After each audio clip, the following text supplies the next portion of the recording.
यार मैं सही में कंफ्यूज हूं। मैं आज की वीडियो कौन से टॉपिक से स्टार्ट करूं। एक तरफ एलियट एंडरसन जिसको हम ट्रैक कर रहे हैं, बहुत से यूनाइटेड फैंस चाह रहे हैं उसको, उसका ऐसा प्राइस सुनने में आया जो सुन के कान फट गए। उसके अलावा रासमस होयलैंड की डील मिड सीजन में हो सकती है कंप्लीट। मतलब नेपोली को इतनी चूल है करने की। साथ ही साथ सैमुअल लखर्स ने बता दिया है कि कोबी मेनू और जर्गजी को जाने नहीं देगी यूनाइटेड जनवरी ट्रांसफर विंडो में। जो उसने रीजन दिया है वो उतना ही बेकार है जितना सैमुअल लखर्स। हालांकि ये ट्रू हो सकता है बट मैं आपको एक्चुअल रीजन उसका और बताऊंगा। साथ ही साथ यूनाइटेड के बियॉन्ड भी आज तो इतना कुछ हो गया है भाई।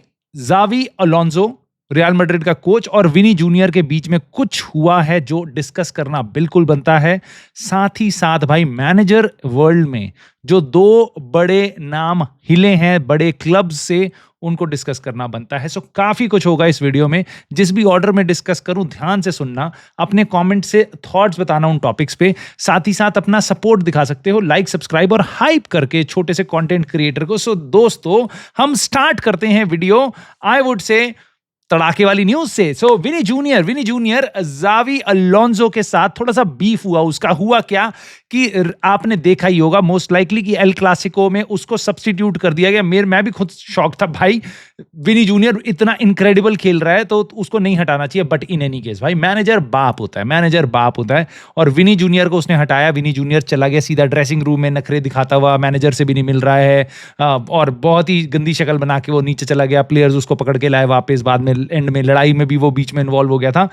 ये लेके अभी फब्रिज़ियो रोमानो ने कंफर्म किया है कि रियल मैड्रिड विनी जूनियर के इस बिहेवियर के बाद उस पे कोई भी सैंक्शन नहीं लगाएगी। ना ये पहली लाइन सुन के तुम्हें ऐसा लगेगा वाओ विनी जूनियर बड़ा ब्रांड है इसलिए रियल मैड्रिड ऐसा नहीं कर रहा। एक्चुअल में रियल मैड्रिड वो कर रहा है जो एक बड़े क्लब को, एक बड़ी मैनेजमेंट को करना चाहिए। प्लेयर को उसकी औकात दिखा रहा है, उसको बता रहा है कि भाई देख तू जितना ही बड़ा प्लेयर होगा बाप है मैनेजर। यानी कि रियल मैड्रिड कह रहा है कि वी विल लेट जावी Alonso take care of it. Basically कि जावी अलोंसो जो करना चाहे, अब इस बंदे पे फाइन लगाना है, इसको बेंच करना है, इसको टीम में रखना है, इसको माफ कर देना है इमीडिएटली बात करके रिजॉल्व करके, जो भी करना है जावी अलोंसो का डिसीजन है, क्लब का कोई डिसीजन नहीं है। क्लब का डिसीजन है कि जावी अलोंसो डिसाइड करे। So that is showing the players, जहां पे इतने बड़े क्लब्स में इतनी बड़ी ईगो होती है ना, वहां पे टेलिंग देम कि भाई मैनेजर बाप है और उसके अलावा सब कुछ सांप है। ठीक है, सो बेसिकली बहुत सही डिसीजन है। और यहां पे मैंने आपसे ये बात क्यों शेयर करी है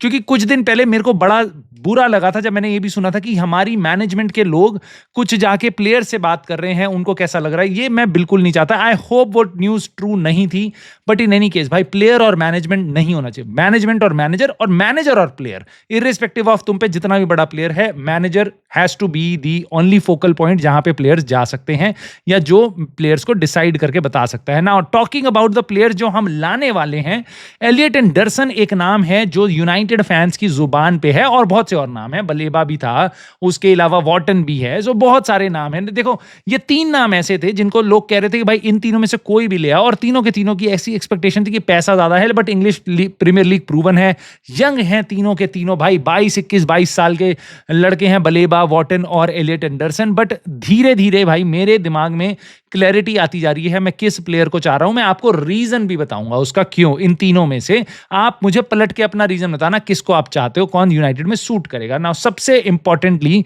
अभी एलियट एंडरसन के बारे में प्लेटिगोल ने बताया है कि नॉटिंघम फॉरेस्ट डिमांड करेगी 100 से लेके 120 मिलियन तक, क्योंकि यूनाइटेड, उसके अलावा न्यूकासल और बहुत से और क्लब्स एलियट एंडरसन को ट्रैक कर रहे हैं। ना जैसे ही आपने एक फिगर सुनी 100-120 मिलियन, मतलब आपको लगेगा भाई कहां से, मतलब न्यूकासल ने उसको इस समर में बेचा है नॉटिंघम फॉरेस्ट को 35 मिलियन में। तुम्हें सीधा 3 गुना प्रॉफिट कमाना है उस पे भाई, मतलब 3 गुना प्राइस बढ़ा दोगे तुम। और करा क्या है नॉटिंघम फॉरेस्ट में एलियट एंडरसन ने, कुछ नहीं भाई। प्लेयर अच्छा है, न्यूकासल में उसको पूरा टाइम नहीं मिल रहा था, यहां पे उसको गेम टाइम मिल रहा है, प्लेयर अच्छा है, बट नॉटिंघम फॉरेस्ट अच्छा नहीं कर रही है। तो मुझे और मैं मानता हूं भाई बहुत से क्लब्स हैं इसलिए नॉटिंघम फॉरेस्ट फायदा उठाएगी और मे भी उठाना भी चाहिए, बहुत अच्छी बात है अगर वो इतने में बेचते हैं। बट मोटी बात इतनी है भाई, हम ना पड़ें इस झंझट में तो ज़्यादा अच्छा है। मतलब ये क्लब हमारे पास पैसे की कमी है और हमारे को बहुत सारे प्लेयर्स साइन करने हैं। इस टीम में जितने होल्स हैं मैं बात नहीं करना चाहता वापस, बट बहुत सारे प्लेयर्स हमें चाहिए। तो एक प्लेयर पे तुम 110-120 मिलियन लगा दोगे जस्ट बिकॉज़ कि तुम ट्रेड वॉर में हो, यहाँ पे कि वॉर में हो, बिडिंग वॉर में हो बाकी क्लब्स के साथ। That I do not think so is a right choice, especially when you have वॉटन जो बेसिकली 60-65 मिलियन में आ सकता है। ये रूमर्स है, यही रूमर्स हैं, यही हमें पहले बता गया है कि क्रिस्टल पैलेस के साथ उसका एक जेंटलमैन एग्रीमेंट है, जहां नेक्स्ट ईयर यानी आने वाले समर में, वर्ल्ड कप वाले समर में, इस सीजन के एंड में एडम वॉटन को जाने दिया जाएगा 60-65 मिलियन के आसपास में भी। अगर उस टाइम पे क्रिस्टल पैलेस थोड़ा लालच करेगी भी तो मे भी वो 70 मिलियन हो जाएगा। इन एनी केस बलेबा की डिमांड्स आई थी 100 से ऊपर, उसका गेम अब देख के आपको वैसे ही डाउट्स आ रहे हैं। आप देख रहे हो दूसरी तरफ पे एलियट एंडरसन अच्छा है बट बहुत प्राइसी है, और तीसरी तरफ पे आपके पास वॉटन आता है जो ऑलरेडी एक लेफ्ट फुटेड प्लेयर है। एक काइंड ऑफ सिमिलर सिस्टम में, मैं देखो सिस्टम के ऊपर बहुत ज्यादा नहीं जाऊंगा क्योंकि देखो ये प्लेयर्स इतने इंटेलिजेंट है, इतने यंग हैं, किसी भी सिस्टम में अडेप्ट हो जाएंगे, राइट। सो क्रिस्टल पैलेस फिर भी 3-4-3 खेलती है, यूनाइटेड भी खेलती है, इसलिए एक हल्का सा एडवांटेज वहां पे भी है, बट मैं इस पर ज्यादा ध्यान नहीं दूंगा। सो मोर इंपॉर्टेंटली एलियट एंडरसन और बलेबा के ऊपर मुझे अब वॉटन दिखाई दे रहा है just because of the price money, और ऑफ कोर्स तीनों प्लेयर्स की क्वालिटी अलग है, बलेबा की आजकल डाउट में है। नाउ आपकी राय क्या होगी, इन तीनों प्लेयर्स में से किसी एक को अगर आप साइन कर सकते हो तो क्या होगा? और मैं तो चाहूंगा भाई आप वॉटन ले आओ और साथ में एंजेलो स्टिलर ले आओ, he is also not very expensive. Now Rasmus Hojlund वाली बात, ये देख के बड़ा सही लग रहा है और थोड़ा अच्छा नहीं भी लग रहा है। देखो यूनाइटेड ने नेपोली में वो प्लेयर भेज दिया क्योंकि रूबेन एमरिम को शायद वो पसंद नहीं था रासमस होयलैंड, पिछले टीम के साथ जब वो खेल रहा था वो अच्छा नहीं था, end of course you can always question कि उसकी परफॉर्मेंस यूनाइटेड के साथ कैसी थी, and you can always question कि उसको सर्विस के टीम में वो खेल रहा था, वो भी एक इशू हो सकता है क्योंकि नेपोली जाते ही वो भाई एकदम सुपरस्टार प्लेयर बन गया है, दबा के गोल मार रहा है, बहुत ही बढ़िया खेल रहा है और बहुत ही प्यारा खेल रहा है, ठीक है ना।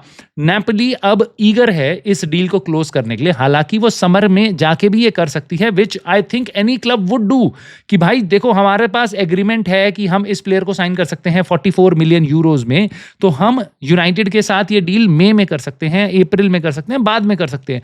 बट अब सुनने में आ रहा है, फब्रिज़ियो रोमानो ने कंफर्म किया है कि एक्सपेक्टेशन सारी पार्टीज यानी कि रासमस होयलैंड, नेपोली, यूनाइटेड, इन सबकी ये है कि नेपोली ट्रिगर कर देगी ये रिलीज क्लॉज जो अब है उनके कॉन्ट्रैक्ट में 44 मिलियन यूरोस का यानी 38 मिलियन पाउंड्स के आसपास का, जिसमें अगले ही कुछ महीनों में मोस्ट लाइकली मान लो तुम जनवरी में ट्रिगर कर देगी और रासमस होयलैंड परमानेंट ट्रांसफर में चला जाएगा ना। ये रिलीज क्लॉज होता है तो इसका मुझे नहीं पता कि ये बेसिकली बाय क्लॉज है नेपोली के पास, तो इसका पैसा कितने टर्म्स में हमारे पास आएगा, बट इतना जरूर है हम मान ही चुके थे रासमस होयलैंड जा रहा है और वो पैसा जल्दी आना शुरू हो जाएगा, दैट इज ऑलवेज हेल्पफुल। और अगर जनवरी में हो जाएगा होपफुली इट पहली पेमेंट भी जल्दी आ जाए ताकि हम उसको इस ट्रांसफर विंडो में यूज भी कर पाए क्योंकि हमें प्लेयर्स की बहुत जरूरत है, राइट। सो पैसा हमारे पास, अगर आपको याद होगा समर में हमने कोशिश करी थी 60 मिलियन का बलेबा भी साइन करने की जो हमने नहीं किया, तो पैसा हमारे पास बचा हुआ है, पीएसआर कंसर्न नहीं है, थोड़ा बहुत कैश ही हमारे पास कम था, तो वो थोड़ा सा पैसा हमारे पास बचा हुआ है जो हम मिडफील्डर के लिए कोशिश कर रहे थे, प्लस अगर रासमस होयलैंड की डील को भी हम यूज कर पाएंगे यहाँ पे तो हम एक डेफिनेटली एक मिडफील्डर साइन कर सकते हैं। आई टोटली अंडरस्टैंड कि एडम वॉटन जैसा प्लेयर हम नहीं प्राइस आउट कर पाएंगे, कोई बड़े प्लेयर्स हम नहीं ला पाएंगे, बट कौन है गैलेगर और या फिर कोई और हेडन हैकनी, कोई और बंदा जो यूनाइटेड की टीम में आके मिडफील्ड संभाल पाए, उसकी हमें बहुत बहुत बहुत ज्यादा जरूरत है। देखो दोस्तों, अब मिडफील्ड से बात आती है कि देखो ऑलरेडी मिडफील्ड में जो प्लेयर्स हैं उसके कारण कोबी मेनू को गेम टाइम नहीं मिल पा रहा है, और सिमिलरली तुम्हें पता है स्ट्राइकिंग ऑप्शंस में आपका ज़र्गज़ी को गेम टाइम नहीं मिल पा रहा है। तो सैमुअल लकहर्स्ट भाई ये बंदा एकदम ही रद्दड़ बंदा है। अब ये बंदा पहले मैनचेस्टर इवनिंग न्यूज में था और अब जा चुका है ये द सन के लिए। अब इसने बंदे ने एक खबर निकाली है, उसने बोला है कि यूनाइटेड ब्लॉक कर देगी कोबी मेनू और ज़र्गज़ी की कोई भी रिक्वेस्ट ट्रांसफर वाली इस जनवरी ट्रांसफर विंडो में। उसने रीजन देखो कितना प्यारा दिया है, उसने रीजन दिया है ये क्योंकि यूनाइटेड को कंसर्न है कि बेसिकली एफकॉन के आसपास जो कि स्टार्ट होगा, मैं आपको बताता हूँ 21 दिसंबर से स्टार्ट होगा एफकॉन और फाइनल है उसका 18 जनवरी तक। थोड़ा इस बार अर्ली स्टार्ट हो रहा है, क्रिसमस से भी पहले, यूजुअली ये जनवरी में होता था, ठीक है। तो कह रहे हैं एफकॉन में इनके प्लेयर्स जाएंगे तो यूनाइटेड को लगता है कि हम इन प्लेयर्स को यानी कि ज़र्गज़ी और कोबी मेनू को हम गेम टाइम दे पाएंगे। क्यों? क्योंकि एफकॉन में हमारे पास अमाद डियालो नहीं होगा, हमारे पास ब्रायन एम्बूमो नहीं होगा, हमारे पास मेजुरुआई नहीं होगा, ये तीन प्लेयर चले जाएंगे एफकॉन में। तो तीनों की तो आप सोच लो पूरी मेरी राइट साइड ही खाली हो रही है, ठीक है। तो एक ये कंसर्न जरूर है, बट वो कह रहे हैं कि चलो जब स्क्वाड में इतनी जगह बन जाएगी तो कोबी मेनू को, ज़र्क्ज़ी को, इन सबको हम खिला पाएंगे, इनको मौका दे देंगे तो ये लोग खुश हो जाएंगे, तो ये इसलिए रुक जाएंगे, तो हम इनकी जो भी ट्रांसफर की रिक्वेस्ट आएगी उसको ब्लॉक कर देंगे। Now this to me is very stupid explanation. पहली चीज कि भाई तुम अकेले शाणे नहीं हो जिसको ये पता है कि भाई ये प्लेयर्स मान जाएंगे। well, बेसिकली अगर इन प्लेयर्स को जाना है, वो कह रहे हैं हमें जाना है, तो उनको भी पता है भाई एफकॉन कब से कब तक है, और उनको पता है अगर अभी स्क्वाड में जगह शुरू हुई है मेरी 21 दिसंबर के बाद से ही मुझे खेलने को मिला है, तो उनको पता है 18 जनवरी के बाद वापस खेलने को नहीं मिलेगा अगले 6 महीने के लिए। तो अगर उनको गेम टाइम के लिए जाना है तो वो इस स्टूपिड रीजन के कारण प्लेयर्स नहीं रुकेंगे, वो ड्रामा करना स्टार्ट कर सकते हैं, राइट। दूसरी चीज ये है कि ये जो प्लेयर, हम 3 प्लेयर्स हमारे जा रहे हैं 18 जनवरी को, तुम्हारा अगर एफकॉन बंद भी होता है, फाइनल भी होता है, तो देखो तीनों अलग अलग टीम्स के लिए खेलते हैं, आइवरी कोस्ट और उसके बाद मोरक्को, उसके बाद आपका कैमरून, ठीक है। तीनों की तीनों टीमें फाइनल तक जाएंगी नहीं, और शायद कोई सेमीफाइनल भी ना जाए, शायद कोई क्वार्टर फाइनल में बाहर आ जाए कोई, तो भाई हमारे प्लेयर वैसे ही जनवरी की शुरुआत में ही वापस आ जाएंगे। 21 दिसंबर को जाएंगे तो सही, बट हो सकता है जनवरी की स्टार्टिंग में आना शुरू कर दें वापस, राइट। तो अगर ऐसा कुछ है तो हमारे स्क्वाड में बहुत ज्यादा जगह वैसे तो बचेगी नहीं। दूसरी चीज ये है कि आपको उस टाइम पे अगर ये प्लेयर्स आ भी जाते हैं, ठीक है, तो उसके बावजूद आपको इन प्लेयर्स को जाने नहीं देना चाहिए। रीजन उसका एक्चुअल में ये है कि ज़र्क्ज़ी हमारा एक स्ट्राइकिंग ऑप्शन है। अगर आप उसको जाने दोगे भी तो आपके पास सेस्को का ऑल्टरनेटिव नहीं है। Yes, you can always question कि भाई आपके पास कूनिया है, माउंट है, भाई माउंट की इंजरी के बारे में मैं तो भरोसा नहीं कर सकता, और एम्बूमू थोड़े टाइम के लिए जाने वाला है, तो ज़र्क्ज़ी को भेजने की जरूरत नहीं है, और कोबी मेनू को तो बिल्कुल नहीं है। रीजन उसका यह है क्योंकि आपके पास मिडफील्डर ही नहीं है। अगर बाय चांस ब्रूनो फर्नांडिस को इंजरी हो जाती है, भगवान ना करे, बट क्योंकि वो बहुत फिट बंदा है, बट अनफॉर्चुनेट कुछ हो जाता है, ठीक है, तो आप किसको खिलाओगे उसकी पोजीशन पे, क्योंकि कैज़ेमीरो है, वो सारे गेम्स पूरे टाइम नहीं खेल सकता, उगारते उसके साथ आएगा या उसकी जगह आएगा, और कोबी मेनू नहीं होगा तो मिडफील्ड में होगा कौन? तो हम कोबी मेनू को जाने नहीं दे सकते, क्योंकि हमारे को अपने बारे में भी सोचना है, हमें यूनाइटेड के बारे में, क्लब के बारे में, रूबेन एमोरिम और हमारी पूरी टीम के बारे में सोचना है। इसलिए इररिस्पेक्टिव ऑफ एफकॉन 21 दिसंबर से स्टार्ट हो, 21 जनवरी से स्टार्ट हो, हम अफोर्ड ही नहीं कर सकते कोबी मेनू को भेजना, क्योंकि हमारे पास वापस बैकअप ही नहीं बचेगा एकदम crucial part of the season में, जहां पे हमें सारे इंपॉर्टेंट मैचेस खेलने होंगे। दोस्तों, इस न्यूज के बाद मैं आपको बताता हूं 2 भयंकर न्यूज जो आपको मैनेजेरियल फ्रंट पे कुछ चीजें बताएगी, क्या चल क्या रहा है दुनिया में। भाई बहुत ही शॉकिंग न्यूज है। ब्रेंडन रॉजर्स ने, जो सेल्टिक का मैनेजर है, पहले एक्स लिवरपूल मैनेजर भी रह चुका है, भाई उसने रिजाइन ही कर दिया, उसने मतलब क्विट ही कर दिया, कह रहा भाई मैं जा रहा हूं, टाटा बाय बाय टाटा।